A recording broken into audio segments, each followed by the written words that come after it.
Yo, this is Shaant from Cute Is What We Aim For, and you're watching punkvideosrock.com. So sweet, I can hardly speak due to such trauma in my teeth.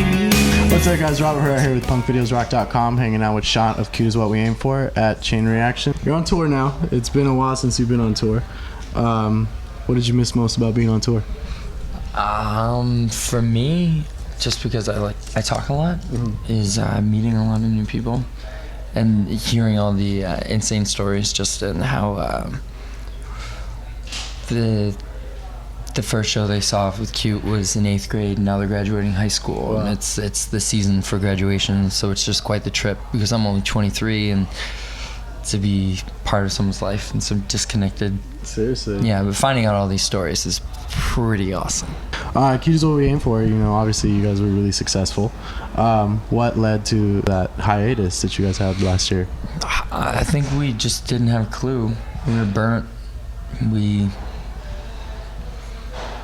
all had different aspirations. And then once we got home, it was kind of like a free-for-all of just getting toe up, if you will.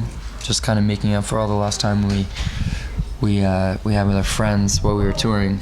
But yeah, then it just came to a point in which we sat down and decided who wants to do what, and here we are. Now you're back. Yeah. So with all this time off, what have you been up to? The main focus was just to get my body right. Okay. My mind right. I did a lot of damage to my liver and gained a lot of weight, so I had to go ahead and lose 46 pounds and just constantly be in therapy and really work on me, as bizarre as that may sound. But I guess I had to figure out who I was and how to be happy prior to being able to do this crazy thing we call rock and roll. What made you tell yourself, I gotta calm down and start taking care of myself?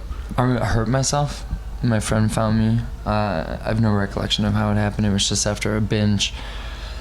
My family kind of intervened. And you can argue with your family all you want, but they usually right. Almost always are right. Yeah, and just took a talking to, and I realized that in order to even live a life worth living, I needed to clean myself up. A lot of what Cute has gone through and a lot of the fans you guys have, I'm sure that's been a lot of motivation. Yeah, without a doubt. It's when you spend so much time in your own bubble at home after spending 3 or 4 years just in this high concentration, crazy world of touring the world, and then you go home and do absolutely nothing except walk your dog. Yeah. And then eventually start writing music with people. You go from 0 to 10. Man. And starting to interact with all these people is crazy, but I wouldn't change it for the world, and I'm really glad that I had the opportunity to see that it was right for me. Definitely. Not a lot of people can, come back to it. No, not at all, and that's why. I don't know, just knock on anything at this point. No, yeah, definitely. But again, this is something that happened within the span of a year, or is this something that's been going on? Oh, well, I always said that the band was built on viability and not loyalty. Okay. Just because, things happen so fast. We didn't know each other. We were 16, 18 years old. And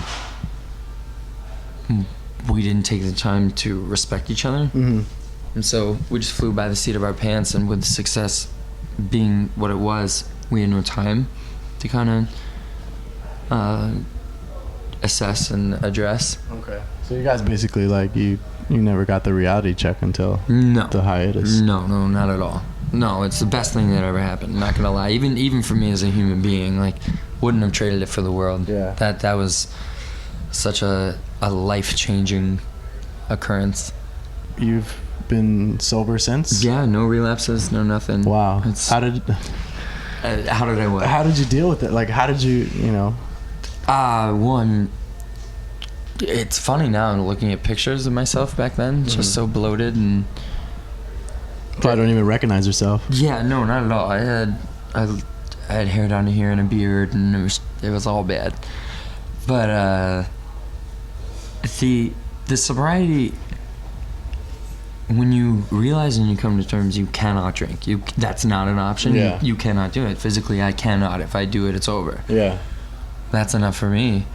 You Wow. know, like it granted it wasn't at a time. I had to Yeah. go through some serious therapy and Because some again, work. it's not that easy. But now it's great, you know, and not for nothing to be in this environment, to see people go over the deep end, Yeah. make fools of themselves is just You have reaffirming. Yeah. You have a new vision for all of this. Yeah, and appreciation. I mean, it's the best part for me is that I get to remember every single moment, and I'm not scared or my mind's not clouded. You know, when you're Yeah. drunk and your inhibitions are down, and you see the slutty girl at the show, you're Yeah. probably gonna blow off the people that support you Exactly, to go with do her. something with blowing involved. Yeah.